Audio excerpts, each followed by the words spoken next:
Pronto, já estamos no ar. Vocês, para facilitar vocês, entra lá na minha página e clica lá o endereço e aí divulga aí do pessoal de você. O Marcelo acabou de chegar, certo? Ele também já está no ar. Vamos lá. A minha imagem nesse momento está com problema, se pá nem vai aparecer, mas eu sou o rapper pirata do Ford Hip Hop. O Ford Hip Hop está mantendo... Para facilitar vocês, entra lá na minha página. Calma aí, então... Vocês precisam desligar o microfone, viu, Rafa? Pronto, tá tranquilo. O Ford Hip Hop está numa sequência de diálogo referente a pensar a periferia após a pandemia, mas também o seu processo, que já rola já uma cotinha. E a gente também já dialogou sobre educação, já fizemos um diálogo com o pessoal da... A gente já focou em educação. A semana passada a gente fez um diálogo sobre esporte. Hoje nós vamos dialogar sobre direito, o direito à periferia a ter direitos, mas como isso também pode se tornar uma estrutura econômica para a periferia daqui para frente, né? Porque muda toda a estrutura do que nós chamamos de mercado e toda a estrutura de sociedade. Aí no próximo semana vamos falar com o pessoal sobre o hip hop e o Estado. Então a gente vai fazer um de Estado. No outro vamos fazer hip hop nacional, então vamos dialogar com pessoas de outro estado. E tem uma organização de a gente dialogar também internacional com o pessoal que está na Itália. E assim a gente vai fazendo o diálogo. Quem está aqui na nossa live hoje é os doutores Fábio Rodrigues de Jesus, o doutor Marcelo Bento e o doutor Tito. E aí eu vou pedir para vocês se apresentarem, mas eu já vou mandar já para vocês se apresentarem e pensar nisso. A ideia de doutor é para classificar como se você dá a solução, você é o remédio da sociedade, que é um resquício da escravidão, né? Então há um distanciamento. Vocês, por serem pessoas que são da periferia, principalmente quem é envolvido com hip hop e acabaram estudando, e hoje tem esse impacto, vocês estão nesse espaço aí e acabam sendo chamados de doutores. E aí eu quero que vocês se apresentem e falem como que vocês sentiram esse contato de estar estudando e essa transformação de ser advogado hoje, né? Um pouquinho da história de vocês rápido, mas a coisa da periferia, etc. Começa com você, Fábio. O Fábio, porque ele é, além de professor de Direito na ITEC, é isso? FATEC, quer dizer? Ele na também ITEC. Na ITEC. Ele também é assessor jurídico da Juliana Cardoso, que é uma vereadora de São Paulo pelo PT, e acaba ajudando vários movimentos sociais, dialoga com as instituições, mas a gente vai explicar aqui depois. Fique à vontade e vamos lá. Olá, boa noite, Pirata, boa noite, Marcelo, boa noite, Tito. Primeiro agradecer aí o convite de participar desse bate-papo. Eu sou aqui de São Mateus, né? Nasci, me criei aqui. Sou praticamente não, o primeiro universitário da minha família de nordestino. E estudei porque na ocasião, nós não tínhamos ProUni, não tínhamos cota, não tínhamos, enfim, alguns instrumentos e avanços que a gente tem hoje, mas na ocasião a gente trabalhava e praticamente conseguia pagar com muita dificuldade, vendendo alguma coisa até para complementar. Então me formei em Direito em 99, peguei a OAB em 2000, e de lá para cá a gente tem advogado, mais no campo popular, né, numa militância jurídica, na intenção de fazer com que o direito de fato possa se efetivar para aqueles que mais precisam, para os mais pobres e principalmente para os nossos irmãos e irmãs pretos e pretas da periferia, né, e que somos a maioria, né, na sociedade. E depois disso, prestei um concurso no Centro Paula Souza, e leciono direito lá, né, em alguns cursos técnicos, e acabo, né, dando aula de direito do trabalho, direito civil, direito comercial, empresarial, consumidor. Então, sou pós-graduado em Direito Público e tenho aí, hoje, coordeno, né, já desde o primeiro mandato da Juliana, o jurídico lá, na parte legislativa, e assessorando e ajudando o mandato como instrumento da luta a apoiar os movimentos sociais e a fortalecê-los. Inicialmente é isso, e prazer estar com vocês aí. Marcelo, você é MC, né? E hoje você se formou em Direito. E quando a gente escreve letra de rap, a gente vai questionar as questões da política, etc. Como que tá essa coisa para você de sair de MC, de não entender as leis e hoje ser um operador das leis? Essa transformação, como que é o estudar também, mais na linha do que o Fábio falou.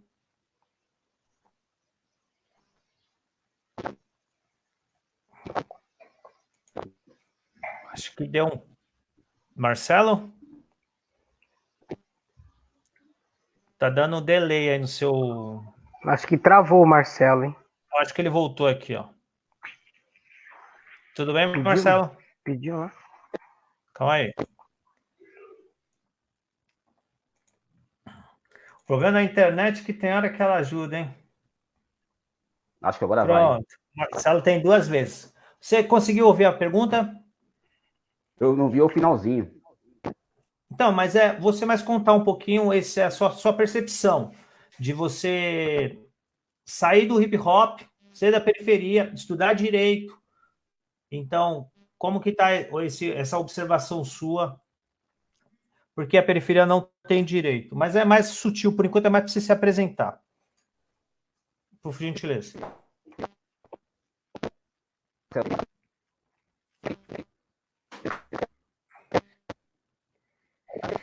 Sua internet está travando, Marcelo. Se você puder colocá-la no cabo.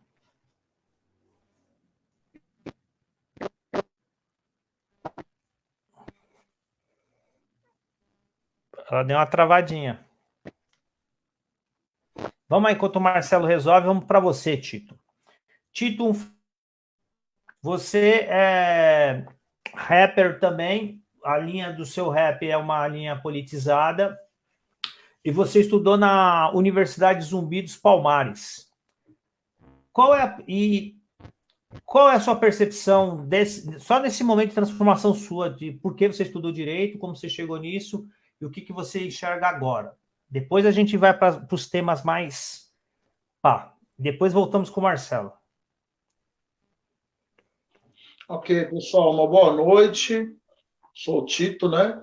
O nome é Wagner Silva de Souza, bacharel em Direito, né? Estudei na Unipalmares. Tive interesse de, né, singrar os mares do direito, uma vez que uma área que eu não conhecia muito, né? Vi que algumas pessoas de referência histórica fizeram direito também, e falei, poxa, por que não, né? E aí houve a oportunidade, fui para a Unipalmares numa expectativa que acabou sendo bastante complicada, né, no decorrer do processo, uma proposta até então interessante, né, de uma universidade direcionada a uma maioria da população que é marginalizada, né, e excluída aí do ensino superior.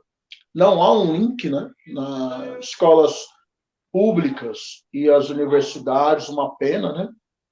Parece que são 2 mundos totalmente distintos, né? Então, o Wellington já está causando. Então, na verdade, foi bastante interessante, gostei bastante de várias matérias, né, que eu estudei. Briguei muito também, porque eu vi várias disciplinas, história do direito, por exemplo, a própria filosofia do direito, que é pouca trabalhada. Salve, dona Edith, satisfação. A filosofia do direito é pouco trabalhada, né? E o direito, a galera está muito nessa linha de operador do direito, né? Eu quero entender a norma e a norma vai regular a vida e ponto final. Não vou questionar o sistema que nos oprime, né? Então, foi muito interessante o apoio que eu tive decisivo da família, né? Da minha avó, Dona Maria, está com 92 anos, né? E minha mãe também, sobretudo. Família, meu pai, minha irmã, né? A galera deu uma força bastante, assim, para que eu conseguisse, né? Não é fácil, né? Você fazer faculdade, né? Eu fui um dos que conseguiram prestar um concurso para a Defensoria Pública para fazer estágio lá, e eu notei muita coisa, Segura um pouquinho que nós tanto na vamos chegar lá aí. Defensoria Pública. Segura um Oi? pouquinho que a gente vai chegar nesses lugares. Ah, tá. Tá bom, Segura beleza. a Não, mas onda, então é isso. porque vai para o debate. Entendi, Pirata. Tá, mas aí a ideia era só falar que foi bastante árduo, né? Mas é importante, eu achei fundamental e crucial essa oportunidade de estudar. Eu pretendo seguir, fazer uma pós-especialização. Mas o bacharelado foi interessante, sim. Perfeito. Vamos voltar agora, Marcelo. Vamos ver se agora vai, né? Marcelo, então, e o seu histórico? Você é MC, uma pessoa que escreve rap, e aí hoje você conhece do direito, conhece o que é o direito, a gente ainda vai dialogar mais isso, mas essa sua percepção aí de transformação da sua vida mesmo, e o que você acha que essa área tem a ver com você? Bom, boa noite a todos aí, todas. Boa noite, Pirata, Fábio, Tito. Então, a entrada no direito foi através do hip hop mesmo. Através do hip hop que conheci e tive a oportunidade de estudar. Lembro até um dia que eu fui conhecer a Faculdade Zumbi dos Palmares e encontrei o Tito lá. Aí ele me perguntou, o que é aqui? Eu fui conhecer a faculdade e tal, estava procurando algum modo de entrar e consegui pelo FIES. E aí me formei em 2015. Hoje trabalho no escritório de advocacia trabalhista e previdenciária na Lapa e vejo o dia a dia da advocacia na prática, né? Com os clientes, fazendo petição, recurso, acompanhando as audiências e tudo mais. Perfeito. Então vamos primeiro a gente fazer uma introdução assim tranquila. A gente tem uma leitura próxima, assim, Karl Marx, que todo mundo fala, que não gosta, não sei o que lá, que as pessoas correm, e o direito tem um problema central com as questões da sociedade, porque todo o que nós chamamos de direito são as regras do capital. Se o capital acabar, foi para o saco o direito que é o direito burguês. E só para reforçar, porque Karl Marx ele se inicia na linha do direito, depois ele faz o capital, etc, etc. Mas o que eu quero trazer para vocês é mais esse olhar. O direito, ele é um controle da burguesia para barrar os pobres, ou o direito ele é importante para os pobres saírem da pobreza?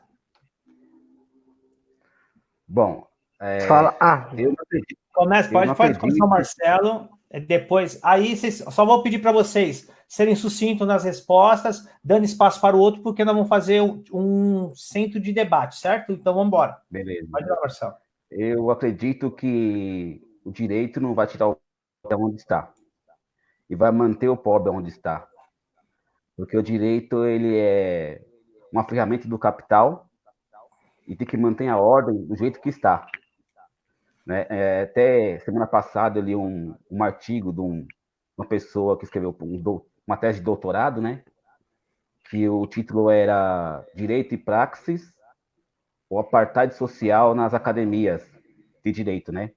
Então ele diz que a gente entra com a concepção que vai mudar alguma coisa no cenário jurídico, e no decorrer do tempo você vê que não é bem assim. No entanto, que nós tivemos aí o golpe de 2016 da Dilma, e foi todo montado um esquema parlamentar e jurídico para destituir a Dilma do poder. E a ferramenta que foi usada foi o direito, o sistema jurídico. Então, o direito segue a ordem do capital. Perfeito. E você, Tito? Qual a percepção você vê o direito e a periferia? Se o direito ele pode garantir a liberdade ou o direito ele mantém o pobre no seu lugar? Eu acho que o direito ele está aí para garantir o status quo, né? E aí, a O que é partir status dessa. quo? Permanecer a situação, a desigualdade, da forma com que está, né? Não é para modificar.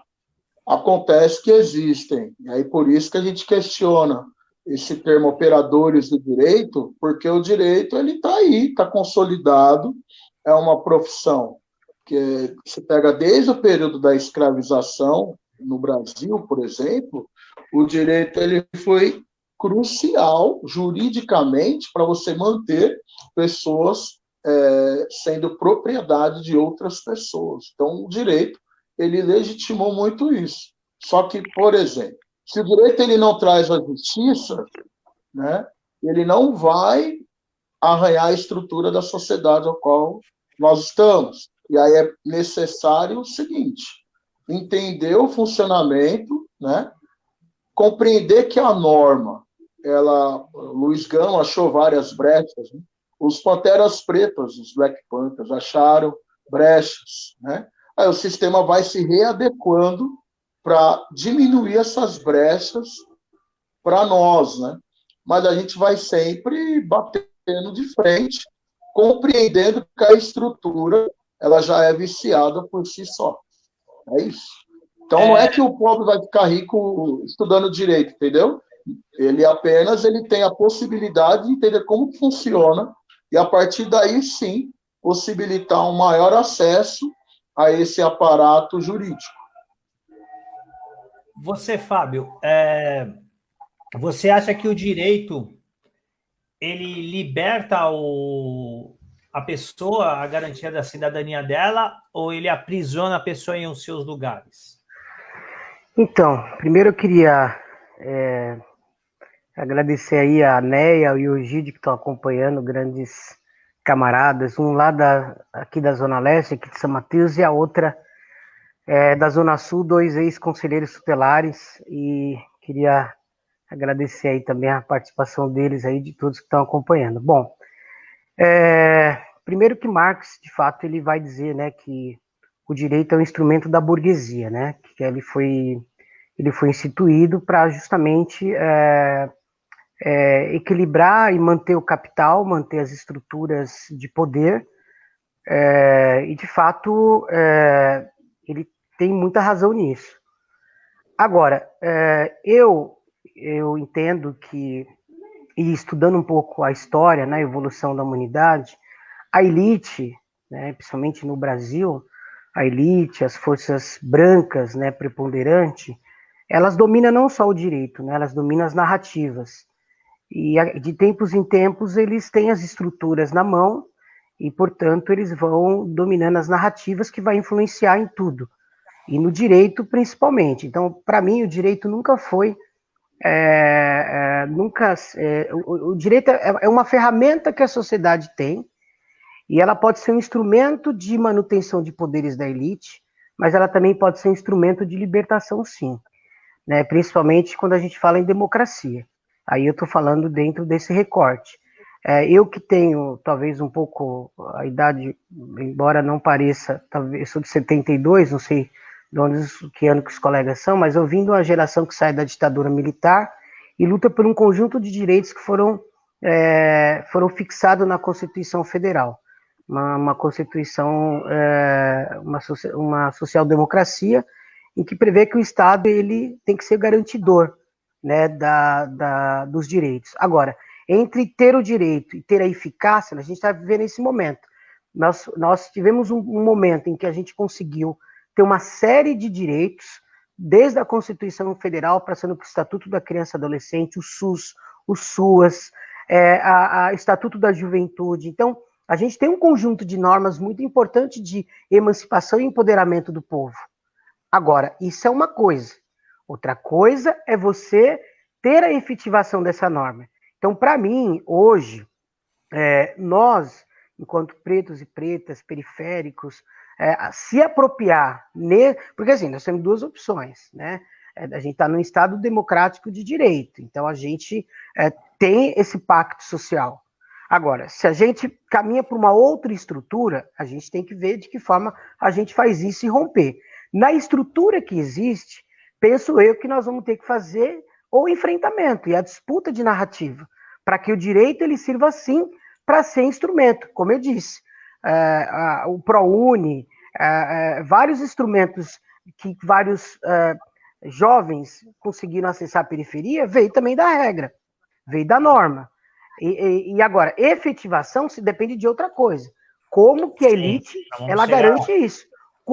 E só para finalizar, quando a Dilma cai, é justamente por isso. Porque a partir do momento que você tem um conjunto de direitos que começa a ser efetivado e de empoderamento, os caras falam, não, chega, a senzala avançou demais, então a gente precisa segurar, entende? Então esse é o meu pensamento com relação a essa questão do direito. Eu penso que o direito ele pode ser, sim, um instrumento de transformação social, mas isso depende de uma luta que a gente possa fazer e disputar os espaços.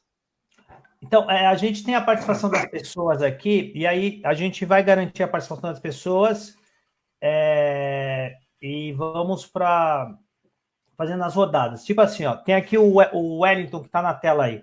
Uma coisa são normas jurídicas, outra coisa são sistema jurídico, outra coisa é quem faz as normas. Dentro das limitações do Estado democrático de direito, como podemos pensar estratégias que possibilitam o alargamento dessas limitações? E fato que essa estrutura jurídica se dá como forma de dominação. Porém, não podemos esquecer que as relações são contraditórias e dialética. A luta por direito não pode ser um fim em si próprio. E aí,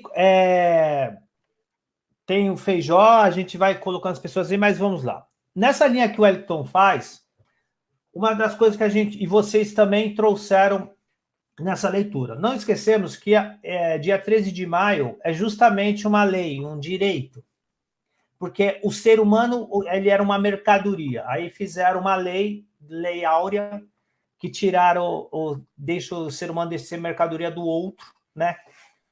E a elite brasileira, ela se estrutura dentro do espectro do direito, tanto no fazer as leis, né? Que é na parte política, tanto ser a dona do Supremo Tribunal. Só que para a periferia, esse debate que nós estamos fazendo aqui, ele é muito difícil, ele é muito distante. E aí, as pessoas que estudam direito, que pensam direito, desde o partido, de grupos organizados, e aí, com a fala do Tito, por que não se organiza grupos organizados de direitos voltados para os direitos da periferia no país, ainda mais a favor do pobre, para parar o genocídio? Começa com você, Tito.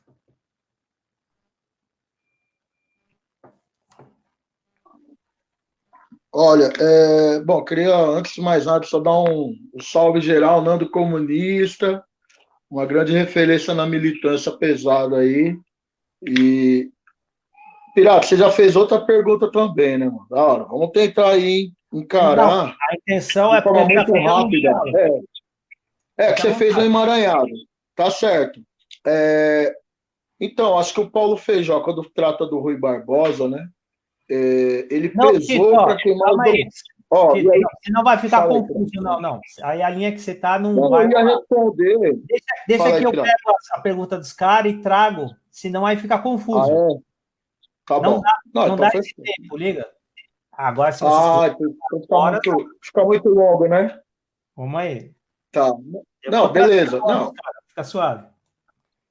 tá. Não, então, assim, primeiro que se a gente esperar uma alteração, modificação radical através do direito, dá tudo errado. Aí, Pachucanes, ele vem orientando a gente há muito tempo, né?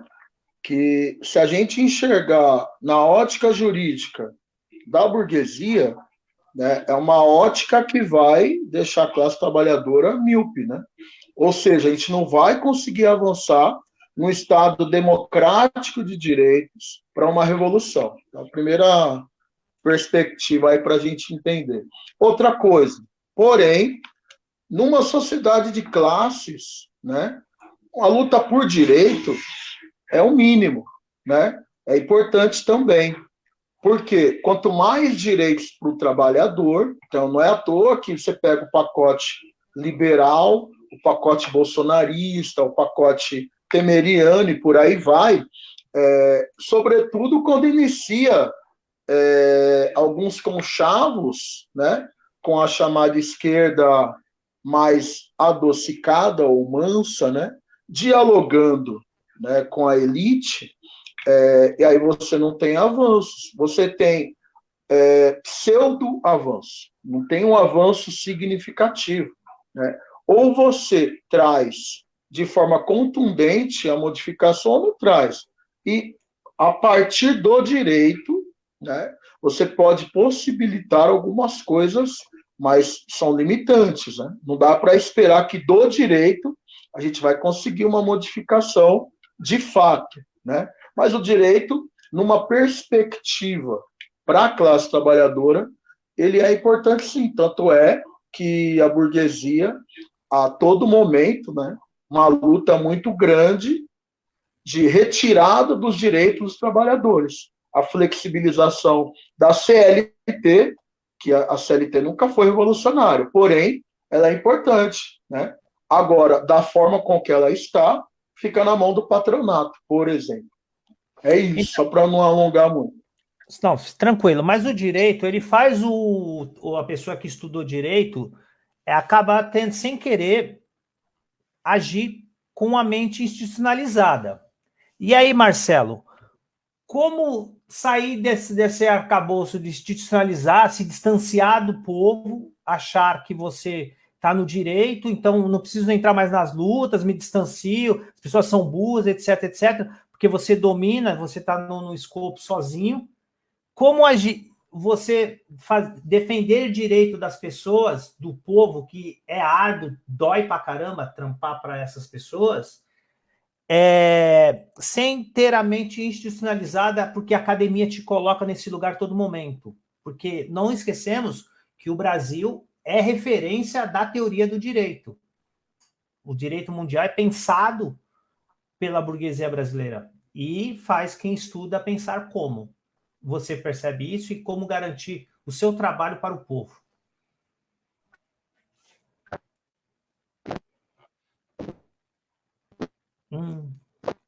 Liga o microfone, Marcelo, eu acho. Não, é que tem delay, ó. Coloca o fone de ouvido. Ele já está de fone. O seu microfone não vem. É a internet. Coloca a internet no cabo. Agora sim. Vai Tá lá. indo? Agora foi. Beleza. Então, isso é uma coisa que eu aprendi no dia a dia do escritório, né? Só que antes disso eu tive um problema na faculdade. Como todos que vêm, não digo todos, mas alguns que vêm da periferia para estudar direito. Os primeiros anos, primeiro e segundo semestre da faculdade, nós tínhamos história, política e sociais, tinha sociologia, filosofia, e eu me identifiquei com outras matérias. E cheguei a fazer algumas discussões com o pessoal do direito da sala de aula. mas o que eu mais ouvia falar era assim, quando nós teremos efetivamente de direito. Então, essas matérias chamadas propedêuticas não era muito interessante para o pessoal da sala de aula. O que é propedêutica aí que você falou? São essas matérias de sociologia, filosofia, história do direito, são as matérias propedêuticas. Assim chamam os professores, né? Aí eu tive esse problema, porque esse debate de entender a comunidade, o povo da periferia, nós pretos e pretas, não tem interesse pela pessoa da faculdade. Nem que alguns irmãos pretos lá também não tinham esse interesse. Tinha aquela fantasia de advogar e ficar rico. E não é bem por aí. Então, eu que trazia mais essa questão. E depois que me formei, comecei a trabalhar no escritório, e eu percebi uma coisa, que começou a ter essa empatia dos clientes comigo, que também, do outro lado, é difícil. Quando o cliente liga no escritório, ele vai falar com o advogado, ele pensa que alguém for atender ele, aquele cara branco, do olho azul, loiro, né? E chega lá e me depara comigo. Então, eu conto um pouco da minha história para eles, para ter aquela empatia. Eu até consigo bons frutos ali na questão da entrevista com o cliente, porque rola essa coisa de empatia. Então, para os dois lados é complicado. Para quem sai da periferia, vai para o direito, para a faculdade, e daquela pessoa que é humilde da periferia, que vai buscar seus direitos. Muitas vezes me deparei com um cliente trabalhista, por exemplo, que foi procurar um advogado porque foi negada a cesta básica dele. Mas durante a entrevista eu descubro que tem hora extra, tem insalubridade, várias outras questões de direito. Então, como você falou no começo, é uma discussão muito longe e as pessoas não sabem o direito que tem. E não vamos esperar isso daquele boy da faculdade fazer. Tem que ser por nós mesmos. Então, Fábio, você, na sua profissão, você está num campo onde que é o mais louco de todos. Por quê? O que nós chamamos de direito são as leis que os movimentos, a sociedade cria, que vai ao parlamento. E o parlamento, ele é produtor de tanto garantir a burguesia e barrar os pobres, que é o que fizeram, certo? E ele também, a partir do histórico que você trouxe, ele também é o produtor, lógico, pelas movimentos sociais, de leis como o ECA, como o SUS, são leis importantes para o país. Como que você percebe o direito nesses dois lugares aí, onde que ele nasce e como ele se encontra quando você está no tribunal? E aí, quando você tem que defender uma moradia, um indígena, um preto pobre periférico, um homicídio das instituições de segurança pública. Legal. Primeiro eu queria, mais uma vez aqui, agradecer aí a participação do Feijó, camarada preto, irmão nosso também, e do Timaya, aqui de São Mateus, do Berço de Samba, um grande parceiro aqui da região leste e da comunidade de samba aqui do território. Então, um salve aí para vocês, meus camaradas, meus irmãos.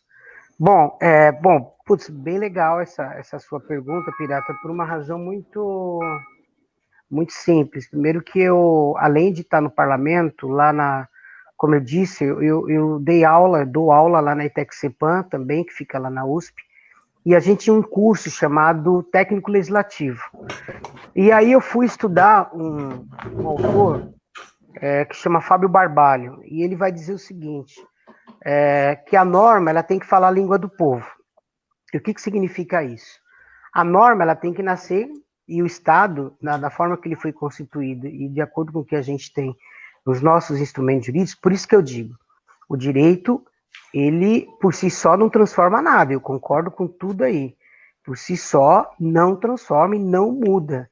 Né? Se o cidadão, as pessoas não entenderem que a gente vive numa luta de classes até hoje, então a disputa que a gente tem é muito grande. Então, primeira coisa, a norma, ela sai do parlamento, e aí dizendo do parlamento municipal, São 55 vereadores. Da onde vêm os 55 vereadores? Muitos têm até voto da maioria do povo, que é o povo pobre, preto, periférico. Só que esses parlamentares não necessariamente representam esse povo na prática. E aí, quando chega no parlamento, eles vão representar aqueles que muitas vezes ou financiou ou aquilo da onde ele é, a história dele. Né? Então é muito difícil, às vezes, o povo eleger os seus também lá. Né? E muitas vezes, quando elege alguns dos seus, às vezes os que estão lá, quando chega lá, esquece um pouco isso. Então, a norma, quando ela é criada, ela tem que ser criada sempre pensando naquele que mais precisa. Então, toda a legislação, toda a norma, ela vem dessa estrutura. Se você não vence uma narrativa, é como hoje. Por que a narrativa da redução da maioridade penal, por que a narrativa, às vezes até da pena de morte, enfim, de leis que endurecem o sistema penal, é defendido por aqueles que sofrem, muitas vezes, a estrutura do Estado. E por que as pessoas defendem? Que o seu próprio filho sinta na pele a estrutura do Estado violenta, quando na verdade tinha que ter outro tipo de estrutura. Porque é uma narrativa que é vendida a todo minuto, a cada segundo, em especial pelos meios de comunicação em massa. E em especial pelas lideranças, e aí lideranças religiosas, lideranças que estão ali pensando nas suas estruturas de poder, né? Então você cria uma narrativa. Então, portanto, ao criar uma norma, essa norma precisa estar vinculada para aquilo que o povo precisa.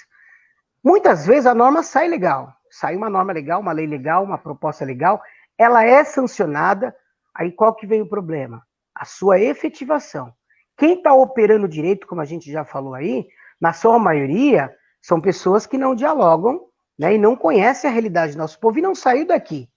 Então, quando você tem um secretário de assistência social lá atrás, no início dessa gestão, que é o Sabará, ele dizia, vamos fechar os CRAS e CRES, que são os espaços da assistência social no território, e de uma política importantíssima para quem está no território, na periferia, porque ele não sabe. É um rapaz jovem, que nunca talvez pisou na periferia, que é um empresário e que assume uma pasta da assistência. Ou seja, a norma não dialoga com aquele que executa. Então, eu tenho dois problemas aí, e é constante. Primeiro, você tem uma norma que dialogue com os interesses do povo. Segundo, você tem uma efetivação dela. Para isso, você vai ter as ferramentas que vão operar isso. E muitas vezes, quem é essas ferramentas não são aqueles que acreditam nessa norma e muitas vezes não é efetivo. E aí você não tem o empoderamento do povo que entende delas e acaba apoiando. O colega Marcelo falou muito bem, e o Tito também. A questão da CLT, a questão dos seus direitos foram flexibilizados. Muitos dos meus alunos falaram, não, professor, é importante sim, porque aí a gente pode ter uma relação melhor com o patrão. Ou seja, o cara está aqui, no território, na favela, e ele defende os interesses do seu algoz, entende? E por que ele faz isso? Não é à toa, gente, porque você tem uma estrutura da elite que hoje consegue trabalhar essa narrativa. Então, em linhas gerais, é um pouco isso, e dizer também como Marcelo, eu também, muitas vezes, eu não sou advogado, eu sempre brinco, né? Preto, pobre, baixinho, às vezes gordinho, na verdade, o que é? Pastor de igreja ou vendedor de livro. Nada contra, mas é a real, né?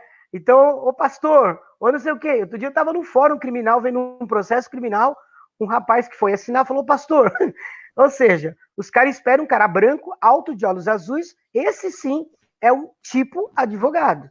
Né? Agora, um preto baixinho, normalmente, né, não é. Então, é uma realidade dura e que a gente precisa dizer e falar e sempre questionar. Desculpa se eu me estendi muito e aluguei muito. Não, Espero que isso. Isso aqui estou tentando fazer uma tribuna, um diálogo. Tito, a partir do que ele está dizendo, e aí a gente vai indo para cima, porque justamente a igreja, ela, a partir da sua ansiedade, da sua perspectiva, hoje, ela está direcionando a área do direito. Tanto que tem o presidente da República, o senhor das leis, né? A gente não pode esquecer que mais que a gente olhe o cara fisicamente, mas ele é uma instituição de diversas leis. É ele que manda prender Sim. ou tomar cloroquina. Aí... É verdade. A Damares hoje ela disse que você escolhe se você quer tomar cloroquina ou não. Isso me lembra muito a discussão das drogas. Você utiliza a parada ou não. E o Estado não é culpado. Mas a partir daí, Tito, mantendo essa ideia com a igreja dentro, nesse debate que nós estamos, por que o direito que a periferia conhece é só o criminal? Piraco, essa pergunta foi muito boa. Né? E para estender um pouquinho, junto com o que o Wellington fala, é que é uma reflexão sempre. Mas para que estudar a Constituição no ensino médio? Embora esse conteúdo fez parte do currículo escolar. Vamos aí. Bom, vamos lá. Não, primeiro eu quero desmistificar umas questões. Né? Não é porque é estudante de direito que a pessoa é progressista.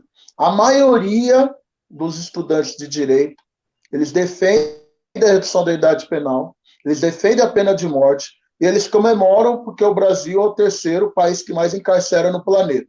Então, isso é um problema gravíssimo. A galera adora Lombroso, adora Nina Rodrigues. Quem é Lombroso? E repudia... Então, isso, super verdade. Não, infelizmente, você está ligado, né, Fabinho? Você está ligado, infelizmente, estou trazendo aqui. Já te respondo, Pirata. Por que eu trago isso? Porque a galera, eles vêm num debate raso, reproduzem os chamados tops, aí existe um fetiche do terno mais bonito e o não estudo coerente, né? Numa apresentação no seminário. A galera está mais preocupada com a botoadura do que com o conteúdo crítico que está sendo estudado ali. Então, acho que primeiro, só para a gente refletir isso, e é importante, porque o pessoal fala, estou estudando direito. Tá, mas qual é a sua expectativa? Qual é a perspectiva? Muita gente, eu quero ganhar dinheiro, quero sair da pobreza. Então, pegando ainda o gancho do que o Fabinho traz, o pensamento do pobre é ser rico, e o pensamento do estudante de direito pobre é ser um advogado rico, e sucesso é trabalhar num grande escritório. Então, isso que o Marcelo Chui fala, quando a galera se identifica com ele e acha que vai ser atendido por um advogado branco, né? É um impacto para a pessoa. Poxa, ele tem trança. Poxa, ele é preto. Poxa, ele, né, é igual a mim, né? E ele chegou lá nada. A gente só tem um título, né? Vamos assim dizer, porque essa sociedade líquida, ela é um problema e a galera é um título, né? Você é o seu diploma, esse é o grande problema. Você com diploma, você passa a ter uma maior visibilidade. E aí, fazendo um link, evidentemente que as igrejas percebem, né, que a utilização, a partir, né, você vai acampando o Congresso Nacional, né, o que tem de povo que manja do direito, mas manja assim, né? Entende como que funciona, é uma fórmula de matemática sem você fazer nenhuma reflexão crítica.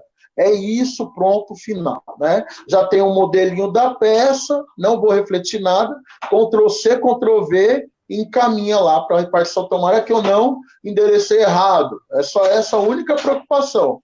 Né? Então, não há uma produção, né, de peças, né, sobretudo processuais, não há produção literária, né, uma produção autoral, né, dos estudantes e professores do direito numa perspectiva crítica. E aí, o pior, né, a escola paulista de direito, né, e a produção jurídica, ela é absolutamente obsoleta, retrógrada e reproduz o pensamento hegemônico e ideológico da classe dominante, que é a burguesia, ok? Então, a gente precisa desmistificar isso, porque senão... e aí não dá nem para quantificar, mas eu lembro que na minha turma, nós éramos mais de 60, e só tinham 2 contra a redução da idade penal. Os outros 58, mais o professor era a favor. mas não tinha argumento algum, né? Isso Então, era zumbi, é né? um grande drama. Não, e fora que a nossa turma, um dos patronos era o Michel Temer. Olha as ideias do bagulho.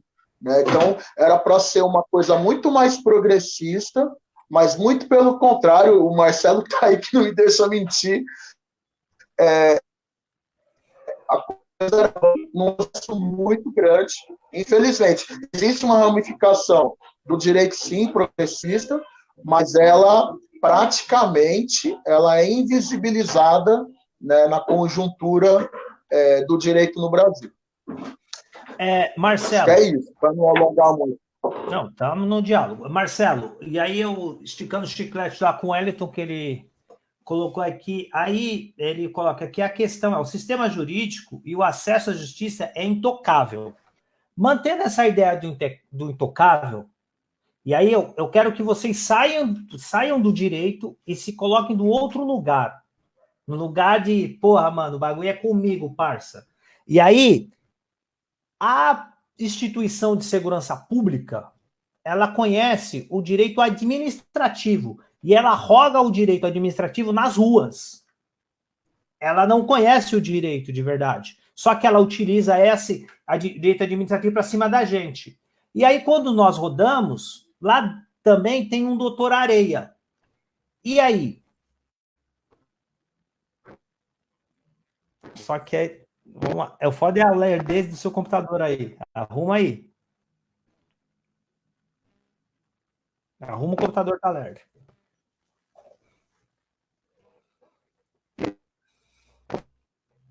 Ainda tá zoado. Você tá em câmera lenta. Nem gol você fez.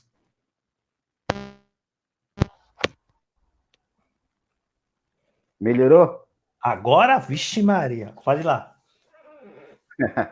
Você falou do direito administrativo, muito Então, povo da o direito periferia, é isso? administrativo. Então, mas só quero que você traga essa reflexão. Você sai desse lugar do direito que você já conhece e você coloca do outro. E aí você é vítima dessa coisa da não justiça. E como que a não justiça se dá? De dar que um cara que é policial, que conhece toda o direito administrativo, roga esse direito administrativo nas ruas, como se fosse uma verdade, não pode dar com carteira, não pode. Uma pá de besteira. E aí, quando um dos nós roda no bagulho, lá na cadeia tem um cara chamado Doutor Areia, mantendo toda essa parada. E aí a gente nunca acha a justiça. Ela custa caro. Por isso que eu contemplo com o acesso à justiça do pobre. Vamos aí. Vamos ver se eu consegui entender legal. Mas tem uma questão que nós mesmos do hip hop discutimos direto, né? O encarceramento em massa e também até essas prisões forjadas, né? Porque vivemos num país que a cultura é prender cada vez mais. E as pessoas que são presas têm cor e local onde moram, né? E a maioria esmagadora dessas pessoas, quando vão presas, até dessa forma forjada, que eu já vi até acontecer onde morava no Morro Doce, já vem com o kit pronto, o policial na viatura, né? Com os pinos, com a maconha e tudo mais. Pra prender aquele cara. E o mais difícil aí é a defesa dessa pessoa. Porque, além do acesso, como foi dito aí, intocável, dessa pessoa a elaborar sua defesa, a família não consegue pagar um advogado criminalista fazer esse tipo de defesa. E vai depender aí do próprio Estado. O Estado prende, o Estado vai ter que fazer a defesa. Então, continua na mão do Estado. Vai depender de um defensor público que não tem a quantidade necessária em São Paulo e nem no Estado do Brasil. E, por muitas vezes, passa do tempo que foi falsamente condenado e tem todos os seus direitos aí violados. Isso acontece constantemente. E cada vez que nós percebemos que existe a manutenção do capital, esse mesmo processo que acontece com a pessoa da periferia aconteceu até com o ex-presidente Lula. E cada vez a gente vai ver essas coisas acontecerem cada vez mais, e o processo de encarceramento ser maior ainda. Então, para a defesa dos nossos da periferia, sempre vai ser difícil, sempre vai ser violada, porque a nossa cultura e a manutenção do capital é somente encarcerar.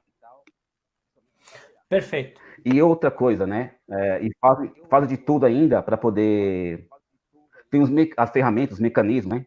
Que nem o DATE, que é juiz, advogado, jornalista, policial, naquele programa dele, e também incrimina as pessoas da periferia.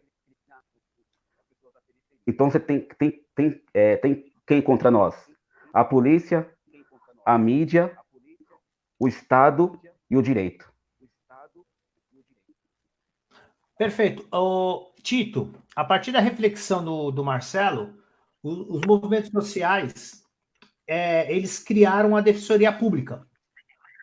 Aí a Defensoria Pública, o cliente é o povo e quem é o réu é o Estado.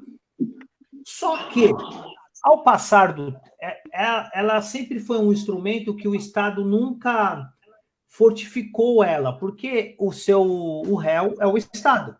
Só que se passou o tempo, e a Defensoria Pública, todo mundo sabe, que ela se distanciou para dialogar com o povo, os movimentos sociais, para se tornar representante. Então, ela muda o espectro dela, ela vira representante. Ela deixa de ser o advogado do povo. E aí, só que também quem se apoderou dela é uma classe. E aí, mano, eu não quero ficar esticando chiclete, mas aí quem está assistindo e já estudou lá vai ficar chateado. Mas a maioria dos estudantes que estão lá é da PUC, do direito da PUC, certo? São brancos, que nós estamos conversando, não moram na periferia, não chamam José e não estão aqui. E usam também a Defensoria Pública para trampolim, para se tornar um Moro lá na frente.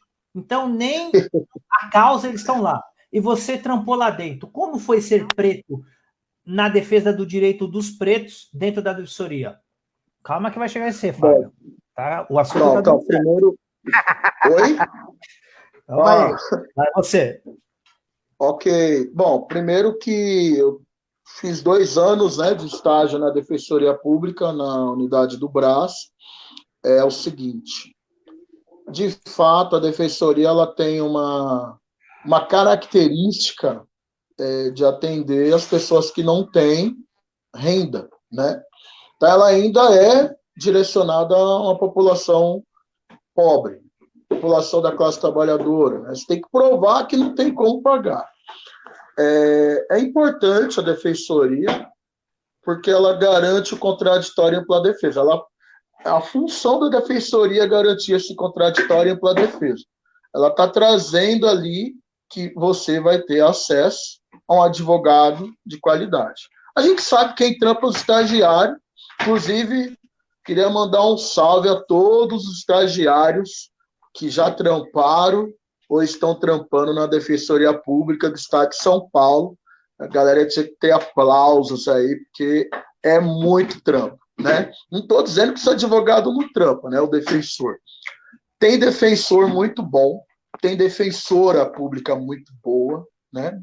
E tem uma visão que é muito bacana. Agora, é evidente que para você entrar na Defensoria... Vixe, você tem que estudar mesmo, de verdade. E aí a galera é de outro nível social, né? É um pessoal que viaja para Paris e no dia seguinte, depois da viagem, está atendendo a pessoa da favela do Jardim Maravilha da cidade de Tiradentes, mano. O bagulho é louco, né? Então, assim, existe sim um distanciamento, né? Eu, como estagiário, eu fiquei 1 ano sem fazer audiência alguma. 2 motivos. Unipalmares, e aí como o Pirata bem falou, que eu assino embaixo, é PUC que domina, e acrescenta a USP também, viu, Pirata? A USP, quando vem estudantes da USP para a Defensoria, os defensores brigam na unha. Não, porque esse USP é meu, o outro USP foi seu. Eu vi isso. Eu falei, nossa, parece mercado escravo isso aqui, né? O problema, a gente sabe, é limitado.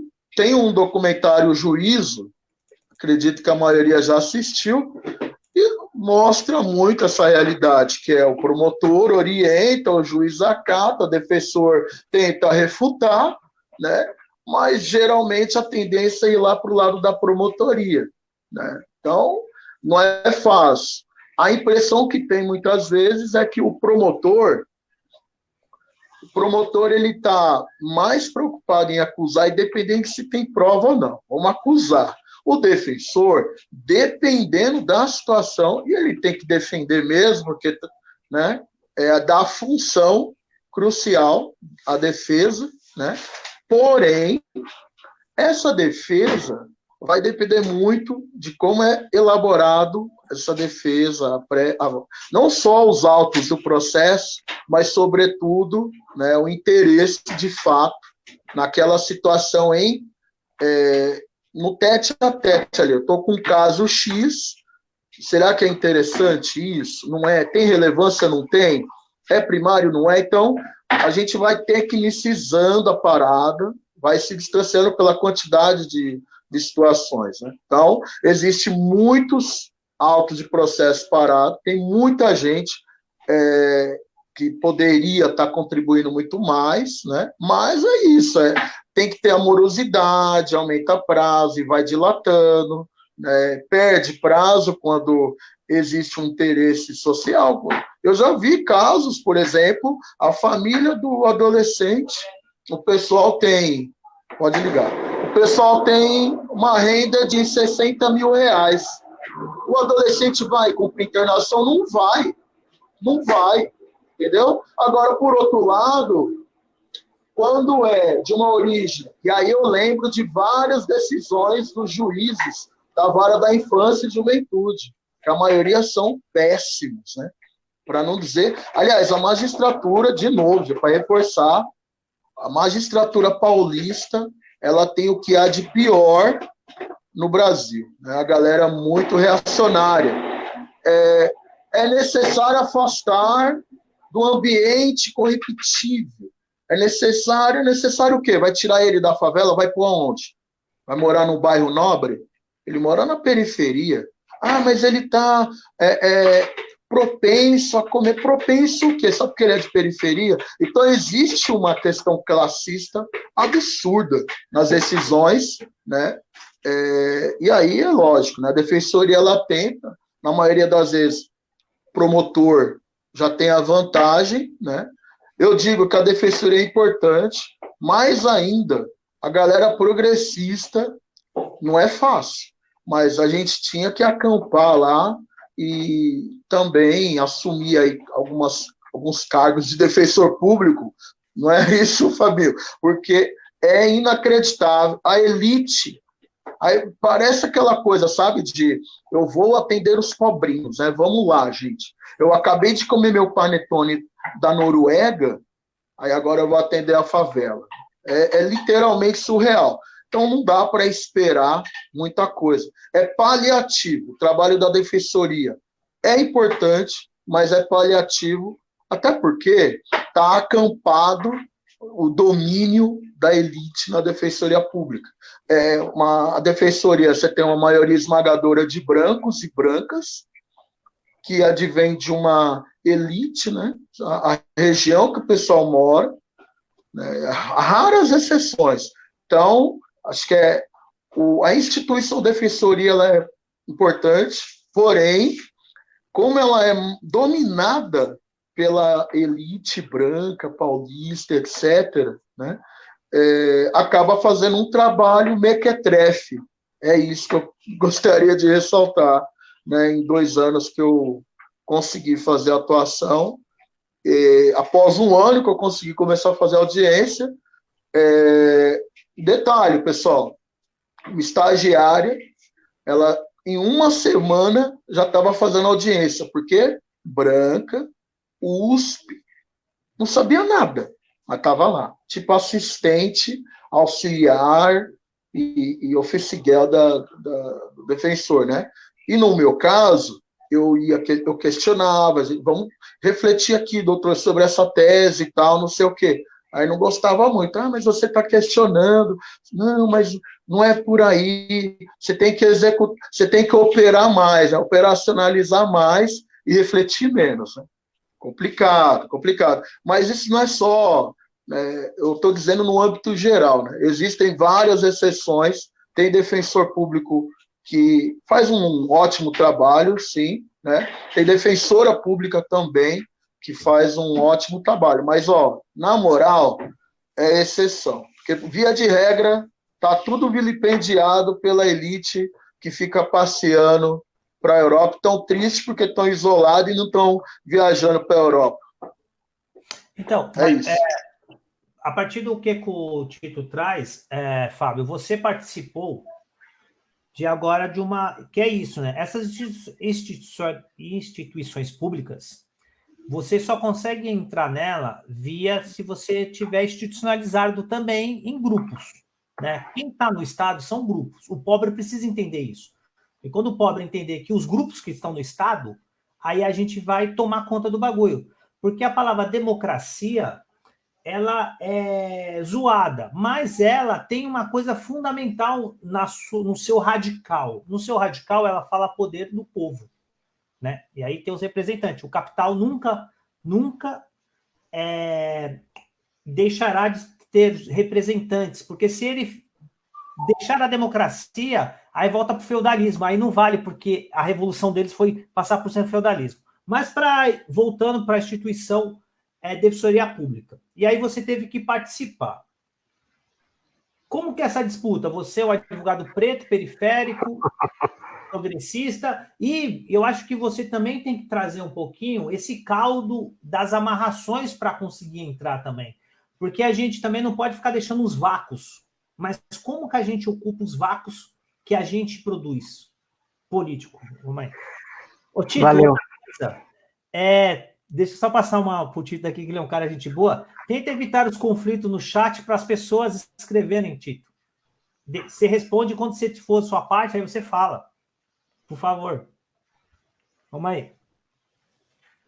Bom, queria, mais uma vez, da fala, agradecer aqui, tem um camarada do Rio de Janeiro que está aí acompanhando a nossa live, o Wilson, compadre, está lá no Rio, participando aí, acompanhando. E um outro camarada sambista aqui, o Lambert, aqui do bairro, aqui de Jardim Sapopemba. Valeu, obrigado aí pela participação e estar acompanhando esse debate aí. Bom, eu fui candidato a ouvidor da Defensoria Pública do Estado de São Paulo agora, né, recentemente, e primeiro dizer isso, entra tudo naquilo que a gente vem discutindo, né? A Defensoria Pública em São Paulo foi a penúltima a ser instituída no país. A última foi lá no sul, se eu não me engano, em Santa Catarina. E por que isso? Porque a Defensoria, assim como todas... Veja bem, gente, todo Estado democrático de direito, e aí vai um recado para todo mundo que fala que existe isenção. Não existe. Ninguém é isento a nada. Todas as estruturas que a gente tem, seja em estrutura política de Estado, seja qualquer outra estrutura familiar, de igreja, todos nós temos a opção política. Isso significa como que a gente enxerga o mundo, como a gente vê. Então, essa é a primeira coisa que eu queria destacar. As estruturas de Estado, Ministério Público, Poder Judiciário, tem lá, né, deveria ter no seu bojo a promoção da justiça. Não é só papel do Executivo, do Legislativo, é do Judiciário. Porém, qual que é o problema? Que volta lá no que eu falei. Quem ocupa esses espaços são pessoas que a gente já reproduziu aqui, que vêm da elite, que não acreditam naquilo que no próprio direito diz. Então, ele não vai aplicar. Para você ter uma ideia, o próprio Código Civil hoje, gente, ele relativizou o direito de propriedade. Ou seja, a posse, ela pode ser priorizada em detrimento da propriedade, só para dar uma ideia. Está na lei. O que é posse? Eu tenho uma casa? A posse é quando você tem você não tem um título de propriedade. Seja através... Explica uma propriedade mais simples, para me entender. A propriedade é quando você tem uma escritura no seu nome e tem uma matrícula registrada. Uma casa, um terreno, enfim. Né? E a posse é quando você não tem esse instrumento e por alguma razão, seja através de um contrato, através de uma ocupação, através de uma venda irregular, né, uma grilagem, as pessoas acabam, por um déficit habitacional, buscando uma alternativa de moradia. E aí chega um momento que a pessoa está lá 1, 2, 3, 4, 5, 20 anos, como foi o Pinheirinho, e aí vem uma reintegração de posse, onde você tem uma estrutura familiar e social constituída. Então, por que eu falei tudo isso? Porque a Defensoria Pública, ela nasce como um instrumento para aqueles que mais precisam, para ajudar na efetivação do direito. É para isso que ela nasceu, é para isso que ela foi constituída.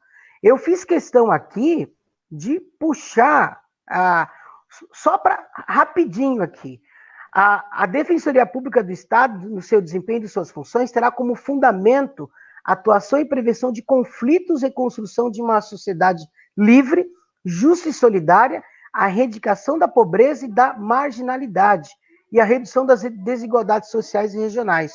Ou seja, ela tem uma função política. Qual o problema? A Defensoria, ela foi construída a muitas mãos da sociedade civil, lideranças, movimentos sociais, várias pessoas do campo progressistas que brigaram para ser instituída. Quando ela foi constituída, o que acontece? Os salários dos defensores públicos não eram um salário de promotor, de juiz. E o que acontece? A primeira, a segunda e até a terceira leva, na minha opinião, de defensores, eram defensores, muitas vezes até vinham mesmo do campo branco, mas eram progressistas. Então tinha uma linha diferenciada e entendiam o papel da defensoria. Quando esse patamar, na minha opinião, de salário, ele chega numa certa igualdade da promotoria, você cria, né, uma possibilidade grande para os concurseiros de direito migrarem para a Defensoria Pública. Então, tem gente que teria, em tese, um perfil de promotor, de juiz, e que foram parar na Defensoria. E é aquilo que o Tito colocou. Aí você tem um salário muito bom, vou lá, eles têm o cidadão como um cliente apenas, né, e não como um cidadão de direito, e aí acaba você tendo um desvirtuamento. Hoje, na minha opinião, a Defensoria, ela tem muitos avanços, tem muita gente boa, tem muita gente que trabalha, mas assim, ela se encastelou, no meu entendimento. Ela se encastelou novamente, você tem ali uma postura mais fechada e acaba que é difícil você, às vezes, furar esse bloqueio, né? Então, quando você tem uma candidatura, aliás, não foi só a minha, né? A gente teve foram 3 portas de entrada, foram 2 pretos e 2 pretos e 2 pretas que disputaram, e acabei chegando pelo segmento das entidades lá. Inclusive teve uma outra preta que veio pelo Conselho de Direito, mas acabaram reconduzindo já o ouvidor que já estava lá. E aí é isso. O meu entendimento é que eles entendem que movimento, assim, pelos votos que a gente teve, pela fala, os argumentos, é de que eles não queriam uma ouvidoria que criasse conflitos, que trouxesse novamente a sociedade civil organizada para dentro da Defensoria Pública. Por quê? Porque aí é a forma pela qual, gente, eu sempre digo, né, o governo, seja ele qual for, do Poder Executivo, do Poder Legislativo, do Poder Judiciário, porque todas as instituições têm governo. E na Defensoria, você tem um defensor geral e você tem um conselho da Defensoria. De modo que quem governa a instituição, quando ela tem o povo ali, as pessoas que estão cobrando, a tendência dela não fugir do seu escopo, do seu objetivo, fica mais fácil.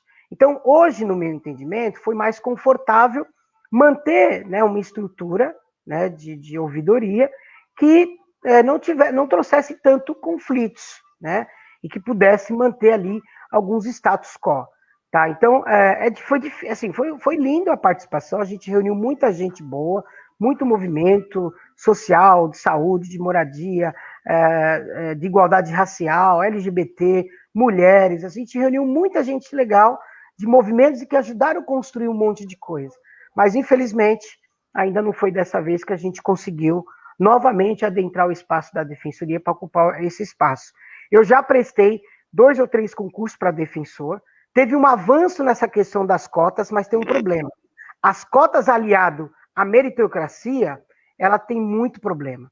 Tanto é que no último concurso entrou um preto, se eu não me engano. Um. Por quê?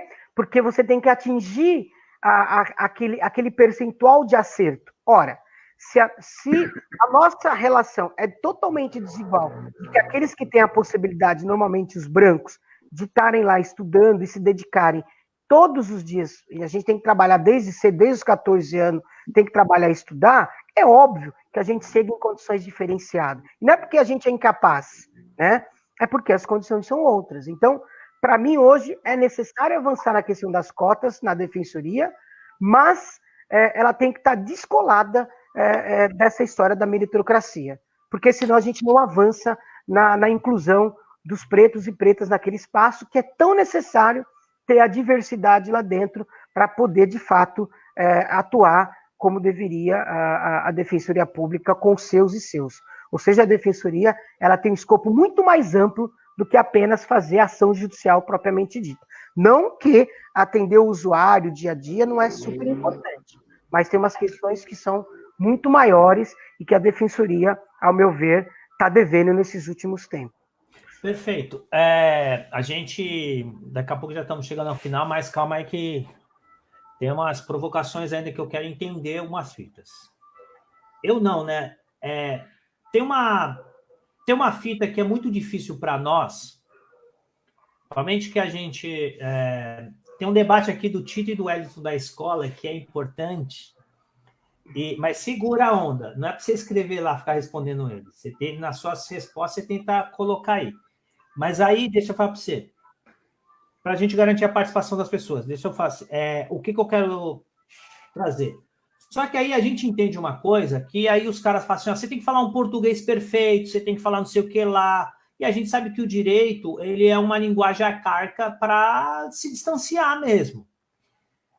E aí eu quero trazer, com esse do popular mesmo, como fazer um movimento, fortalecer, através do direito, os movimentos sociais, principalmente os pretos, para as questões do genocídio, porque o genocídio é não acesso a um monte de coisa, é encarceramento em massa, homicídio à torta direito, esse Covid-19, que é o sistema de saúde, é precário. Só que o que não tem no país, se você percebe? Se tem, ele é muito pulverizado, e não se consegue se encontrar como movimento preto junto para atuar junto.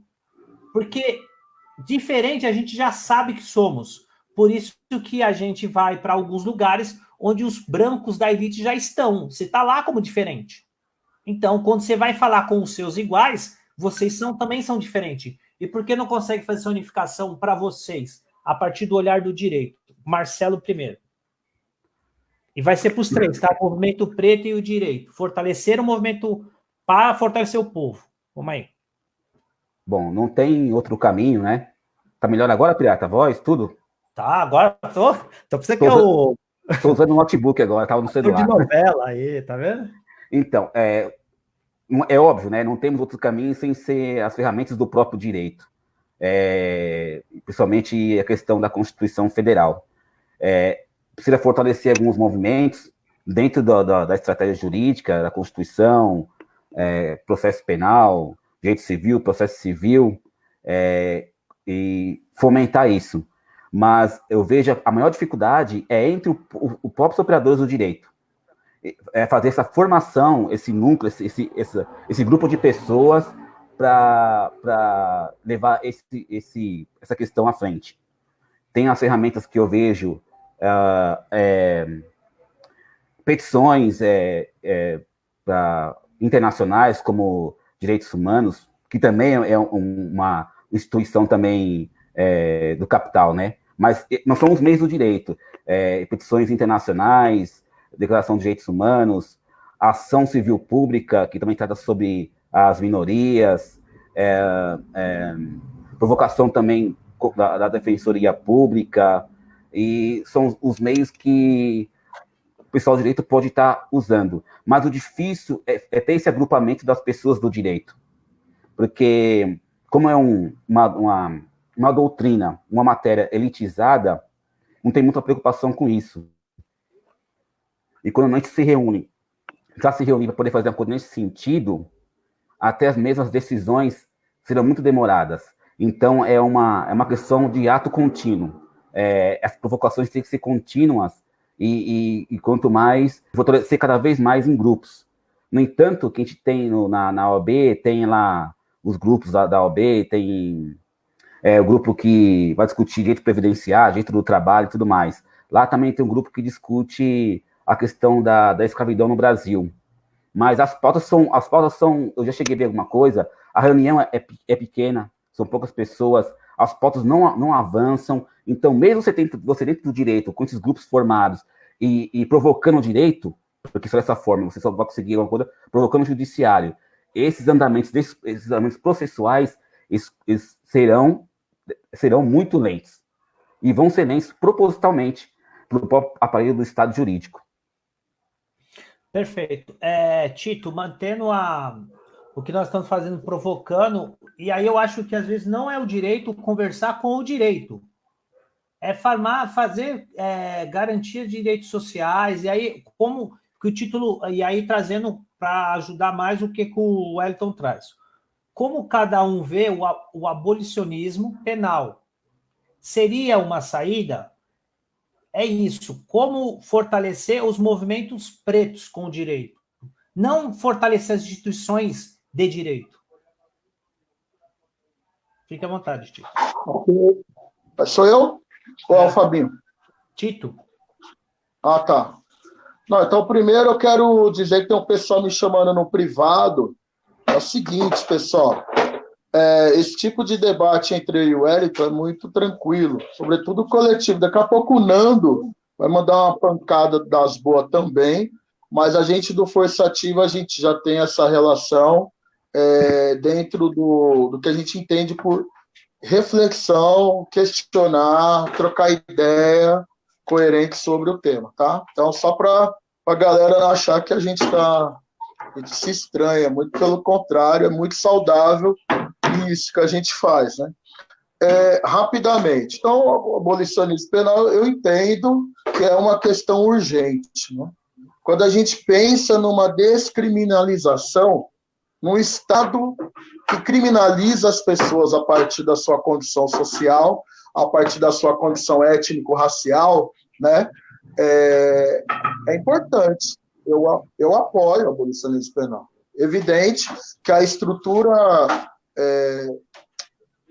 da criminalidade legalizada, e é muito doido isso, que é polêmico, né? A gente tem a lógica do sistema carcerário é o encarceramento em massa. E o Brasil está investindo pesado nisso, né? Pessoas estão sobrevivendo do outro lado da muralha, né? E aí a galera vai jogando, o pessoal da onda conservadora, e que a galera está tirando uma onda, hotelzinho, etc. Então, tem que desmistificar, tem que denunciar esse sistema desumano, que é o sistema penitenciário brasileiro, né? Que não, infelizmente, né, a galera vai aprendendo, sobretudo a base de estudo do Brasil é os Estados Unidos e Israel. Sobretudo Estados Unidos, que nós temos as cidades nos Estados Unidos que são verdadeiras cidades prisões, possibilidade de emprego é quando a galera vai presa, né? Então, existe uma lógica do encarceramento, né? Nos Estados Unidos, à toa que eles são o país que mais encarcera no planeta, mas o Brasil, ele está nesse pódio e é um absurdo. Salve, tchê, satisfação.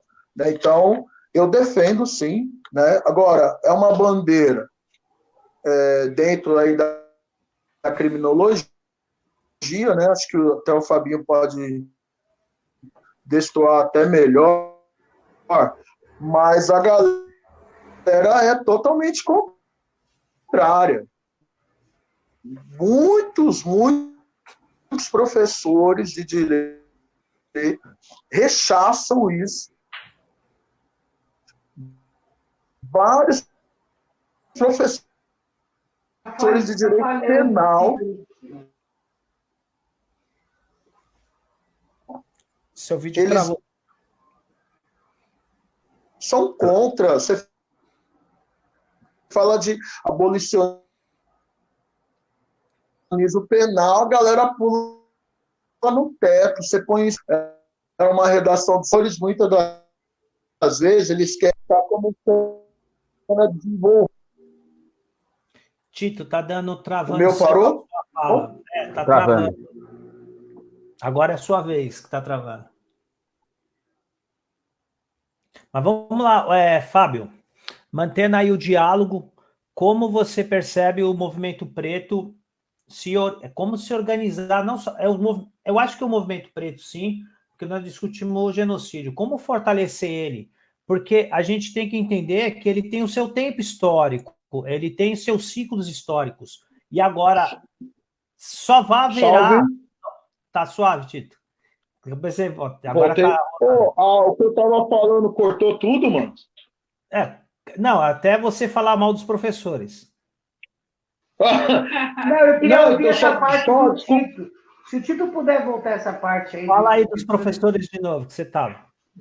Não, só para me retomar a fala, o Fabinho depois até pode elucidar, mas o contato que eu tive, né, e várias instituições, né, não só na Unipalmares, né, mas você vai trabalhar, por exemplo, direito penal, a galera é absolutamente favorável ao encarceramento, né? Então, quando você fala do abolicionismo penal, dependendo se você coloca numa prova ou se apresenta um trabalho sobre, o posicionamento de vários professores é ideológico, né? Ou seja, ele não está considerando a pesquisa que você fez, né? Então, você tem que pegar os nomes de referência da nata do que os professores consideram como um cabedal de respeito e respaldo jurídico, e geralmente os respaldos jurídicos, eles são retrógrados, são de direita, né? São xenofóbicos, ou classistas pra caramba, ou seja, então, quando a gente trata aí do abolicionismo penal, eu acho importante, sim, com certeza. E no Brasil, ele não dá força, sobretudo porque as instituições jurídicas no Brasil, elas não pautam e não estimulam os estudantes a refletirem de forma coerente e concisa sobre essa pauta, sobre esse tema.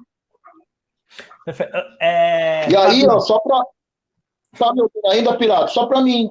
Desculpa aí alongar, eu sei que você avançou aí, mano, mas eu queria só comentar rapidamente que com o ensino médio sucateado, a escola não vai realmente garantir qualquer base para a consciência de classe. Se o ensino fundamental, em várias oportunidades, ele está mais exigente que o ensino médio, nós temos um problema estrutural. Não dá para resumir em uma ou outra aula suave, né? A estrutura está complicada e a tendência é a piora da qualidade e do discernimento dos estudantes, nessa lógica bancária. É isso. Tá suave. Então, eu acho que a dificuldade, porque eu estou tentando dialogar com vocês com o olhar do outro perceber vocês. E aí eu estou falando da coisa popular. E aí o que acontece muito a gente parece que o direito é hermenêutico, é só para nós do direito. E aí eu quero que vocês dialoguem para o outro povo, a importância, vocês estão no lugar hoje que é importante. E aí reforço, como buscar a praticidade do direito para os movimentos sociais, fortalecendo principalmente o movimento preto. Porque são os pretos que não são atendidos no SUS, são as pretas que não são atendidas no SUS, são os pretos que estão na maioria das cadeias, na drogadição, na situação de rua, e não precisa ser um gênio para perceber isso. Hoje, se você quer fazer estudo teórico, vai na São Francisco, veja quem está entrando na universidade e quem está lá na porta pedindo coisas para a igreja. E aí, como fazer isso, Fabinho? Bom, Porque também, Fábio, só quero te falar, para fazer isso, não estou falando que é você, mas você precisa agir, não esperar que alguém faça. Vamos aí. Não, então, bacana essa sua pergunta, como fortalecer, né, a questão dos pretos e pretas, o movimento. Primeiro que participar do processo da ouvidoria, primeira coisa, gente, infelizmente nós do campo progressista, nós também que militamos no campo social e por igualdade, a gente tem que entender que às vezes a gente reproduz também a lógica elitista, individualista da sociedade. Então, primeira coisa, Pirata, é que a gente precisa de ter menos vaidades e a gente está mais unido. Então, por exemplo, eu nunca fui do movimento negro, mas eu me considero negro, conheço a história, mas eu não milito. Eu milito em outras pautas que têm a ver com os pretos e pretas. Porém, como eu não estou no movimento negro, tem gente que diz que eu não posso falar, né, em nome, né, dos negros e negras. Porra, o Fábio é um pouco mais branquinho, né, a pele. Ou seja, a gente tem um negômetro. Porra, entendeu? Então, essas coisas têm que acabar, cara. Assim, É o não tem nós. colorismo, né, Fábio? Porra. É aquele Então, colorismo, né? sim, então assim, eu tenho uma história. De fato, eu não milito lá no movimento negro, tem vários movimentos importantes, legal, e eu referendo, aliás, reverberou esses movimentos, reverberaram em outros lugares. Então, primeira coisa, acho que a gente tem que entender é essa questão. 2, Pirata. Aí essa questão do abolicionismo, primeiro. De fato, os colegas falaram aí, lá quando a gente estuda direito, filosofia do direito, história do direito, se essas matérias fossem efetivadas mesmo, assim, se as pessoas entendessem, a gente ia começar um processo de emancipação. Por quê? Porque a gente tem um racismo estrutural até hoje nas nossas instituições. E aí, quando há um processo em tese, né, de libertação dos escravos, dos negros, das negras, dos pretos, para onde nós vamos parar? Nós vamos parar nas favelas, nas comunidades, nos lugares. Então, esse é o lugar. Vire-se, jogaram a gente. E aí, sem condições, sem estrutura, sem dignidade, sem nada, o que acontece diante de tudo isso? Né? Tanto é que o nosso povo está na periferia, a maioria dos nossos príncipes estão na periferia.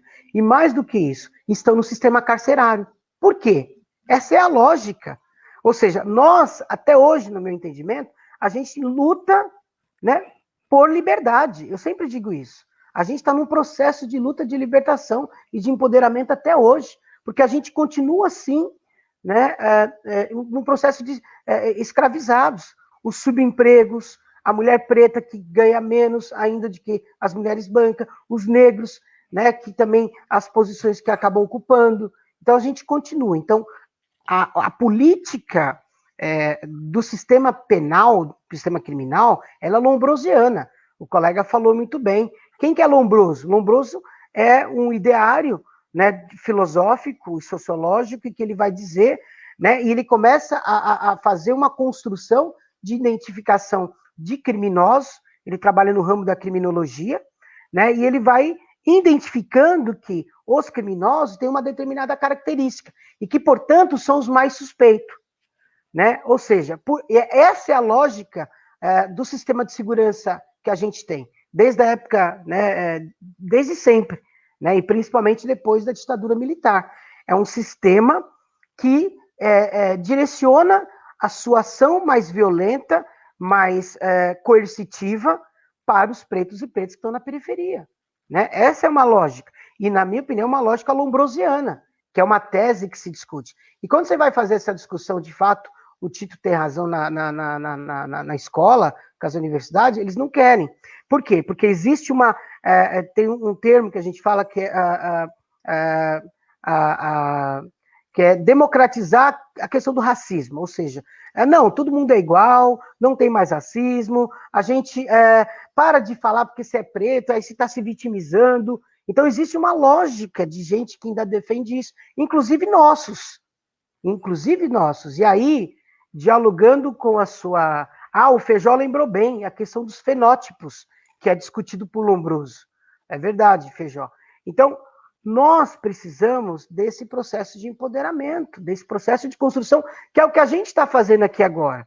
Olha que interessante, né? 1h30 que 3 pretos aqui tá dialogando essa pauta importantíssima, né? E da periferia, que tem uma história. Então, essas coisas precisam ser mais reproduzidas. Então, primeiro, eu penso que para a gente precisamos nos unificar, respeitar os espaços um do outro e, né, e aí a gente não reproduzir essa lógica mercadológica, essa lógica individualista, essa lógica da meritocracia. Não. O Fábio é advogado, é professor, então ele é um preto que não sei o quê. O Tito... Não. Nós nos empoderamos em cada um dos espaços. E esse é o nosso valor. Esse é o nosso diferencial com relação a essa pauta que acaba a gente, muitas vezes, comprando, né? Então, nesse sentido, essa unidade é importante. Nós temos que ter essa unidade na nossa diversidade, porque a gente tem diversidade mesmo. Podemos até ter divergência em muitos casos, em alguns encaminhamentos, mas a gente tem que entender. Eu sempre digo, né? Eu aprendi isso nessa campanha, né? Que com os brancos a gente negocia e com os pretos a gente conspira. Né? Então, acho que é uma coisa que a gente tem que se unir mais para a gente poder atuar nessa unidade. Fabio, desculpa te cortar aí, irmão. Só fazer uma pergunta aí, Pirata, quebrando o protocolo, mas já que tem essa brecha jurídica. Fabinho, eu queria fazer uma pergunta seguinte para você, mano. Se tiver cloroquina. Imagina na Zumbi dos Palmares, a Universidade Zumbi dos Palmares, um Tenho professor 2 alunas minhas lá. branco, o professor branco falar para os alunos: eu sou lombrosiano. Puta que pariu. Eu tive um professor lombrosiano na Zumbi. Falei palavrão, mas, meu... Pode falar aqui. E aí, o que você acha disso, Fabinho? Qual que é a sua percepção, irmão? Por gentileza. É isso, total discrepância, quer dizer, uma faculdade Zumbi dos Palmares me coloca um branco lombrosiano, ou seja, um branco que diz, olha, vocês pretos são os principais suspeitos, vocês pretos têm um lugar aqui, até aqui vocês podem chegar. Porra, é isso que é lombrosiano, sabe? Então, assim, é inconcebível, né, uma faculdade como essa. Eu tenho lá 2 alunas que estudam direito lá, inclusive, né? E falam um pouco dessas discrepâncias, dessas total fora de contexto, né? Ou seja, uma faculdade como essa, que seus professores tinham que ser pretos e pretas, tinham que ser negros, discutindo uma outra linha, essa concepção de direito, mas infelizmente muitas vezes reproduz a mesma lógica das faculdades mercantilistas, né? Que acabam vendendo aí esse arcabouço positivista, né? A gente não quis entrar em algumas discussões, né, que a gente tem no direito que vai representar essa discussão, né? Direito positivo, direito natural, né? São concepções diferentes e que vão dialogar um pouco com tudo aquilo que a gente discutiu.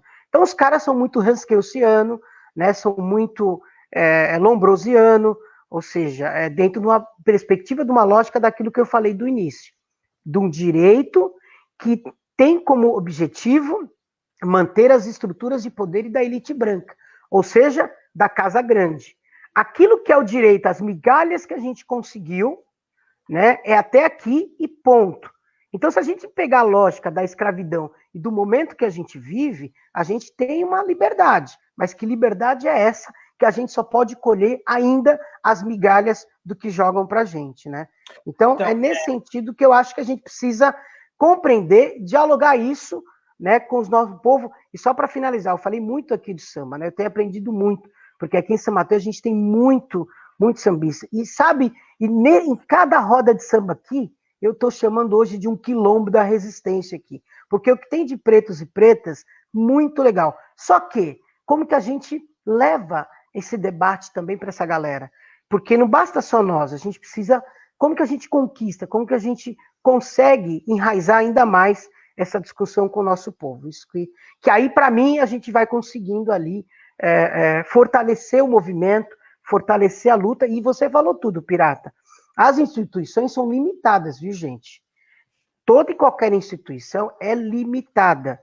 A instituição, ela depende daqueles que a compreendem e forçam ela a seguir aquilo que a gente entende. Então, por isso que a gente tem muita dificuldade o povo em si, de às vezes distinguir uma coisa da outra, né? O que é uma instituição boa, o que é importante para ela, e muitas vezes ela vai defender aquilo que um Bolsonaro tem defendido hoje, que é o genocídio de todo mundo aqui na rua. Então, você ouve gente aqui na periferia que fala, não, o Bolsonaro tem razão, que história é essa? Né? Isso é coisa de esquerdista, vamos para a rua, vamos trabalhar, a gente tem que comer. Essa é a reprodução de uma narrativa que não deveria ser do nosso povo, mas infelizmente ele acaba comprando. E aí a gente precisa chegar mais próximo deles, né? Então, ó, a gente já vai para indo, mas deixa eu só... Vocês trazem um diálogo aqui, que vocês citaram a Zumbi dos Palmares. E aí a gente já está no movimento preto, e aí nesse diálogo tem essa coisa do o que é ser preto, né? Mas só que aí... Que é isso, mano? Ó, o funk passou aí agora. Então, só para esquecer que isso também é coisa de preto. Mas aí... pirata, tá ouvindo o funk, hein? Aí, não, passou aí de vocês. Aí o Fábio traz o samba, ele fala do espaço o samba é um quilombo. Só que aí a gente tem que entender que o movimento do hip hop, ele trouxe esse debate para o cenário dentro da periferia. Só que a indústria cultural, o capital, compreendeu isso e capturou isso. E aí um monte de gente...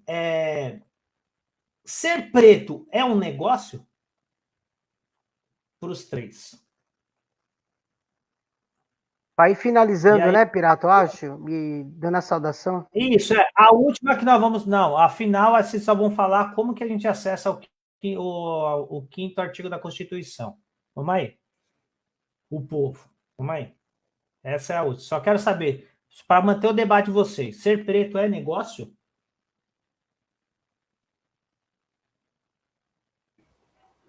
Pirata, eu acredito que... Eu vou começar. Eu acredito que é um negócio não para os pretos, negócio para os brancos. A partir do momento que os nossos movimentos, a nossa cultura é apropriada e mudada pelos brancos, se apropriam disso e ganham dinheiro com isso. Além de se apropriar e ganhar dinheiro com isso, também eles fazem como se fosse um cala-boca no povo preto. Desmistifica a coisa, muda a coisa e tira o que tem de luta nesse movimento. Por exemplo, alguns novos rappers agora, o que fizeram com o samba, que virou aquele pagode de que tá, até mesmo no centro de candomblé e umbanda. Então, muita questão da coisa da cultura preta e da musicalidade também, ela foi acoplada aos brancos e tirou algum tipo de sentimento, algum tipo de resistência, vai desmitificando isso e colocando, e enfraquecendo o movimento e a luta. Isso também acontece também muito nas igrejas, né? Com o rap gospel, o samba gospel, o reggae gospel. Então, aquilo que tinha no começo, que era um foco de resistência e luta dos pretos, a partir do momento que o branco se apropria, vira um negócio para eles, ganham dinheiro com isso, ainda enfraquece a nossa luta. Eu vejo dessa forma. E aí, Fábio?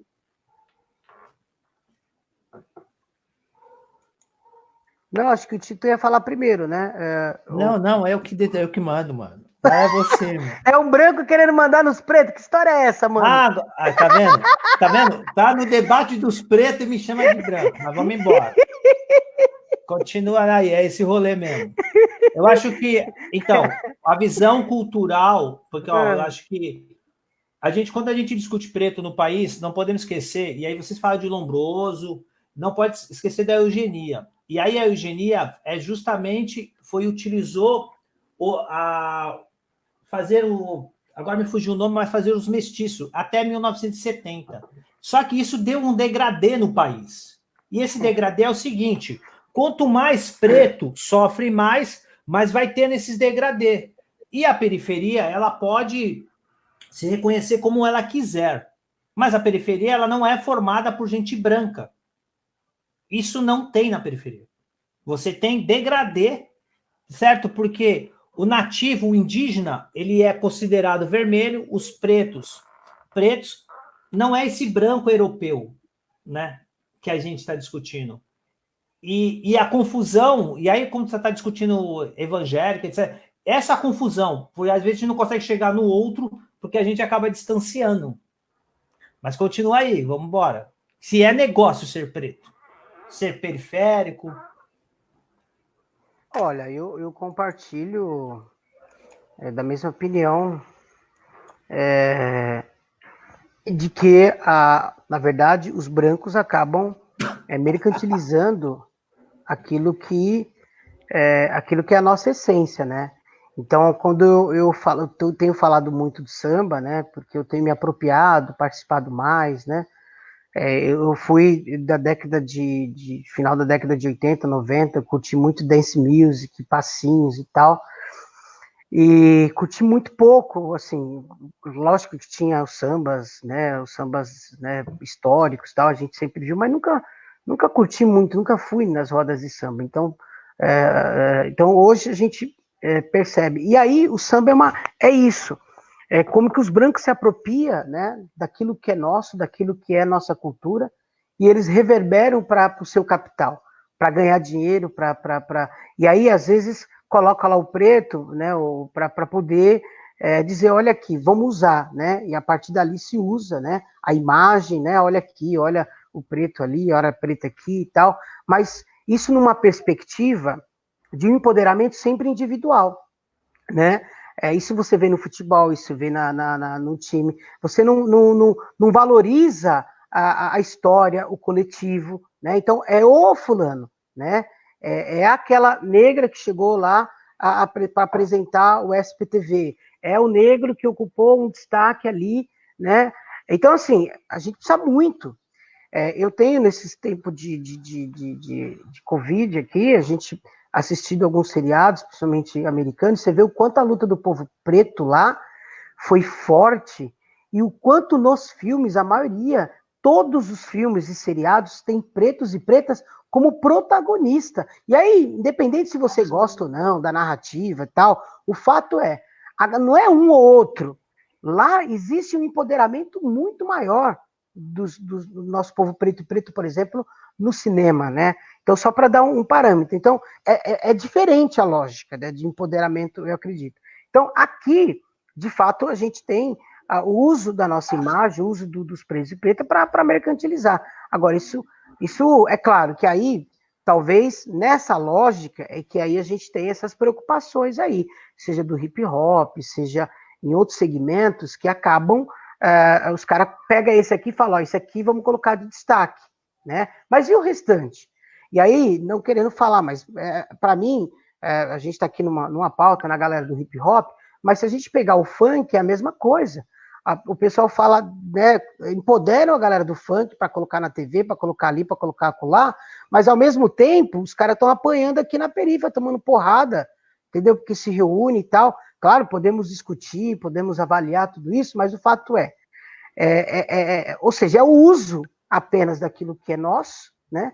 E o povo na periferia continua sofrendo. Então, o meu entendimento nesse sentido é esse, assim, se usa o uso dos brancos, né, e o Marcelo falou muito bem, né, da nossa história, da nossa luta, daquilo que a gente conseguiu trilhar, né, a própria capoeira, enfim, em vários outros, no esporte, né, em que a gente tem vários dos nossos que estão ali de excelência, mas eles acabam individualizando, personalizando e não colocando isso como uma possibilidade, uma realidade para muitos e muitas que poderiam também estar naquele lugar. Ou seja, eu pego aquele, coloco aqui e digo, olha, você está sendo representado, tá bom? Então é isso e pronto, acabou.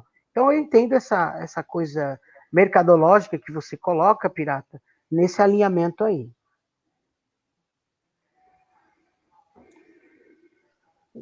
Opa! Posso já? Pode. Bom, Tito, ok, pode, eu liguei o microfone, fique à vontade. Sabia. Ok. Bom, gente, é o seguinte. O primeiro que Solano Trindade, né? Negros a serviço do capital não são meus irmãos. para começar aqui a reflexão. Não adianta você eleger um presidente preto se a casa continua sendo branca. Ok? Não adianta colocar um presidente da Fundação Palmares preto se o pensamento dele é de um negro colonizado, que ele pensa e sente as dores do seu colonizador ainda, do seu opressor de estimação, né? Não é porque é preto que é irmão, que é irmã. Tal do capitão do mato, né? A partir daí, a gente precisa entender o seguinte: ser preto no Brasil jamais vai ser um negócio. Não é negócio ser preto. Ser preto no Brasil é você ser o predicado da oração, nunca o sujeito. E se você é o sujeito que vai ser predicado, prejudicado. Existem vários métodos de barreira, embarreiramento, né, e truculência para a nossa sobrevivência. Ok? Clóvis Moura traz bastante isso, né? Então, desde o sistema carcerário que a gente refletiu, e vai respingar a escola, respingar as ações culturais, por exemplo. A gente tem a capoeira, que a maioria dos pretos e pretas não tem o acesso, o contato, ou quando tem, né, existe uma reflexão, a capoeira é esporte, não é. Aí vai para os terreiros de candomblé, que quem é da Umbanda critica, quem não critica não é legal, porque aí é de esquerda, né, de direita, aí começa as brigas. Aí você vai dependendo do local, a maioria são brancos. Isso é a aculturação, né? O hip hop, você pega São Paulo, meu, acho que a galera dos outros estados fica pensando assim, os pretos não faz mais rap lá não, né? Não, os pretos, porque os brancos dominaram, são os que são mais acessados, é a galera que puxa o bonde, né? Os brancos que têm uma grana, que pagam, né? Que tem visualização, né? Ou quando o branco ele não canta, não dança no grafite, nem discoteca, ele monta uma empresa. Ele monta a empresa e ele vai ganhar com o mês do hip hop. Não é o grupo que está ali ralando, fazendo a oficina, fazendo a vivência, né? Então, ser branco no Brasil é um negócio. E aí os pretos que renegam a sua identidade, eles procuram se aproximar daquela cultura que não tem nada a ver com eles. Porque você pega nos dois extremos, o polo positivo é tudo que é branco é bom, né? Dia de branca segunda-feira, a situação tá preta, então a situação tá preta, tá ruim, né? Então, esse racismo que a gente vivencia, ele jamais vai colocar um preto como negócio.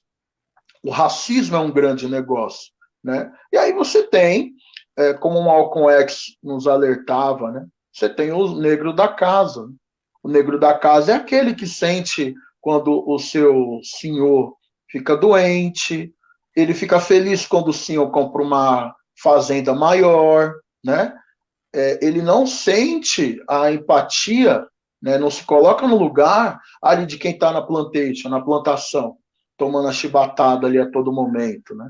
Ele vai se acovardando, né? Isso é um problemaço. Aí você tem, por exemplo, um clipe Boa Esperança do Emicida que no momento ali do tete a tete, o objetivo do cativo é salvar a donzela branca em apuros. Então, esse mito do floco de neve em apuro é um problema. E aí a galera até fala, Tito, mas a maioria dos caras tem uma preferência pela mulher branca e pretere a mulher preta. Por quê? Por conta de 388 anos do processo de abolição e a gente ainda não conseguiu romper com as amarras no âmbito geral. Você pega um monte de preto e preta que vai se evangelizando e acaba se distanciando das suas culturas africanas, porque isso daí não pode, é do demônio. Isso é um problemaço. gravíssimo, né? Então, ser preto não é negócio, né? Existe a alegoria, né? Aí você pega o Hélio Bolso Negão, você pega o próprio Sérgio Carvalho, essa galera, o próprio Fernando Holliday, essa galera são, como que eu posso dizer, bucha de canhão. Ó, viu como a gente não é racista? Eu tenho o meu negro de estimação, né? E aí a gente está vivenciando um problema gravíssimo, né? Da galera, os pretos se posicionando contra cotas raciais, por exemplo, que é importante. A gente sabe que não vai alterar radicalmente a estrutura, mas as políticas de ações afirmativas, elas são importantes, sim. Agora, como que a pessoa que pode se beneficiar, ela mesma acaba, não, eu sou contra, porque eu também tenho capacidade. Tá, só que o Brasil, ele investiu num projeto de embranquecimento e foi o país que mais investiu na escravização no mundo. Então, não é fácil romper com essas amarras da colonização, como o François Fanon nos alertou. Preto nunca vai ser negócio. Lucrar com os pretos é negócio. Perfeito. Rapa, obrigado pelo diálogo, foi importante. A gente vai terminar aqui. Eu acho que vocês não queriam, mas deu 2 horas de diálogo. Eu avisei a vocês que ia rolar isso. E eu falei que ia sair em 40 minutos. Cancelei outra reunião para estar aqui, porque ficou muito bom, cara. Da hora. Eu avisei, porque o conteúdo, né? Um dos processos das lives, você tem um monte de live que é um monte de coisas, não sei o que é isso, mas depende do quanto você está falando. E aí a gente está aproveitando esse momento para fazer um debate, o fórum se propõe a fazer um debate periférico, mostrar outros pensamentos, que é o mais importante para nós também, porque a gente tem muita leitura de vários caras, traz o livro dos caras, mas a gente não se reconhece como também. Está na hora da gente se colocar no lugar. É da hora falar de uma grande liderança, mas tem que assumir essa liderança também. Porque, só para mim exemplificar rapidamente, a gente fala de Angela Davis. Angela Davis, ela não é uma coisa cultural, ela é uma filósofa, tem que ser respeitada, tem que ser falada. E aí, linda, tudo bem? Só que eu também acredito que na periferia do hip hop para cá, do tempo que a gente tem várias pessoas que pensam a sociedade diferente. Então, nós vamos tentar trazer esses pensamentos diferentes, mas só não esquecer uma coisa. Só é possível uma luta se você participar dela. Não adianta, senão a gente é teórico igual os caras. Obrigado mesmo. E aí, quem está na live, agradecer a todo mundo que participou. Aqui está a Shirley. Falem oi para ela, eu vou colocar ela para vocês aí. Vocês vão falando oi, que já acabou, mas eu vou. Ai, caramba. A Shirley Gregório, Sandro Rogério, que era o ex-Ice Boy, DJ Pac J, Rosana Salles também. Rosana lá do Rio de Janeiro, hein? Do Rio de Janeiro, isso muito legal. O Feijó também participou, muito da hora. O Wellington Góes também provocou o nosso debatedor aqui, ficou irritado, quis sair na mão no chat. O Rafael Martins também da hora. Como se fala? O Gilê também participou. Dalminícia Pereira, também agradecer. O Rafael já disse, Eugídio participou várias vezes também. Rosana Salles, Feijó. É isso, eu agradecer a todos vocês. E só lembrando, na semana que vem, nós vamos fazer um diálogo do movimento hip hop no estado. Então, a gente vai chamar outras pessoas de outros estados para participar da live. E na outra semana, nós vamos dialogar o movimento hip hop federal. A gente vai dialogar com outro pessoal de outros estados. Do estado e das cidades e do estado de outros estados, que é o do país, e também já tem um diálogo que vai ser marcado, que a gente vai dialogar o hip hop da Itália.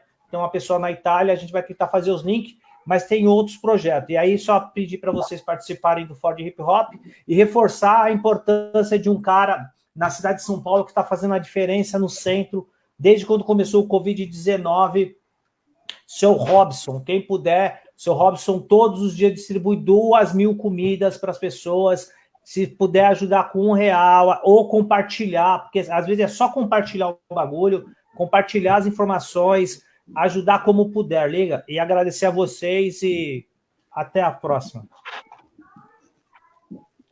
Pode fazer as considerações finais. Primeiro, Marcelo. É isso aí, Pirata. Foi produtivo, reflexivo, e acho que o pessoal do hip hop e quem está nos assistindo aqui não tem uma proximidade muito com o direito, assim como a sociedade civil, né? Assim como o Brasil por inteiro. Por ser até mesmo uma matéria elitista. Mas a live foi reflexiva, foi proveitosa, e espero que as pessoas reflitam um pouco mais sobre o direito e que nós conseguimos aí ter alguns avanços usando essa ferramenta. Mesmo ela tendo um lado, que é o lado do opressor, mas é a ferramenta que a gente tem, e unir forças para isso. Aí deixa eu agradecer a todo mundo que está aí na sintonia aí, e até a próxima. Agora, Valeu. Tito. Bom, pessoal, primeiro quero agradecer o Fórum Municipal de Hip Hop de São Paulo. A culpa é do Fórum. Satisfação, Pirata, pelo convite. Gilê, Peck J, todo mundo, Nando Comunista, enfim, geral, Wellington, todos do Fórum que acompanharam aí as reflexões que a gente trouxe, né? Dona Edi, máximo respeito, referência histórica aí pra gente também. E dizer que a gente está num momento aí de pandemia, o barato tá louco, a gente precisa cuidar dos nossos, certo? Permanecer em casa, ok? A gente está participando de uma rede de solidariedade aqui na cidade de Tiradentes, com a galera da militância, aí o pessoal da equipe Fênix, professores também que dão aula, cursinhos, e uma par de gente contribuindo com as doações, tanto em dinheiro quanto de cestas básicas, e as cestas estão chegando, os kits de limpeza, sem aglomeramento, sem ficar tirando foto, sem constranger ninguém. Então, galera, um abração para todo mundo. Agradeço a todos que participaram, a todos que estão assistindo. Um salve para o Shoei, parceirão da hora. Espero que volte a rimar em breve. E o Fabinho Milianos, né? Não tá tão tiozão como nós, viu, Fabinho? Eu sou de 78, a distância é só 6 anos, né? Então, estamos aí meio que contemporâneo aí. E na luta, né, pessoal? A gente entende que essa luta ela é de todos nós. O Tchê também, ele salve total. E a todos que acompanharam aí essa live, essa iniciativa importante, é uma forma também da gente se informar, interagindo no meio da quarentena. Estamos juntão na luta, permaneçam em casa, e ao sair, usem a máscara e se cuidem, se previnam, porque a gente tem que bater de frente contra o sistema desigual e brutal contra o nosso povo. É isso, estamos juntos. É isso, galera. Primeiro também agradecer aí o Fórum do Hip Hop. Eu costumo fortalecer, e acho que a gente tem que fortalecer esse espaço coletivo mesmo. Então, acho que o Fórum do Hip Hop está de parabéns. Acho que foi sensacional, né? Tá com o Tito, tá com o Marcelo, a gente está fazendo esse debate. Eu achei que a gente não ia conseguir ficar tanto tempo, 2 horas aqui. Eu acho que foi muito rico, né? Agradecer, acabou de participar aí o Robson, também um aluno meu lá da Zona Norte. E agradecer, acho que eu aprendi muito aqui com você, Tito, Marcelo, com o próprio Pirata, a gente sempre está aprendendo cada vez mais e vamos nos fortalecendo, e essa é a diferença, vamos usar essas ferramentas, eu sempre digo isso, né? Nós temos que fazer dessas ferramentas um instrumento da nossa luta, ela não precisa ser só um instrumento para continuar nos escravizando, vamos fazer dela um instrumento da nossa luta. Eu acho que esse período aqui também pode ser um instrumento de fortalecimento das nossas pautas. Então, acho que esse espaço foi importante. Parabéns, Pirata, parabéns, Fórum. Tamo junto. Salve, salve para a galera toda aí das perifas da cidade de São Paulo, do Rio e de todos os estados aí. Tamo junto. Um abraço. Marcelo? Mais uma vez? Ele falou. Falei. Então, gente, um abraço aí. Obrigado a todos. A minha imagem não apareceu porque deu problema na câmera, mas as estrelas estavam aí, não estavam nas nuvens. Um abraço. Valeu. Falou, até Alô, mais. gente, um abraço. Falou. Tchau, tchau. Tamo Abraço, junto, até mais. Bolsonaro, você é um otário!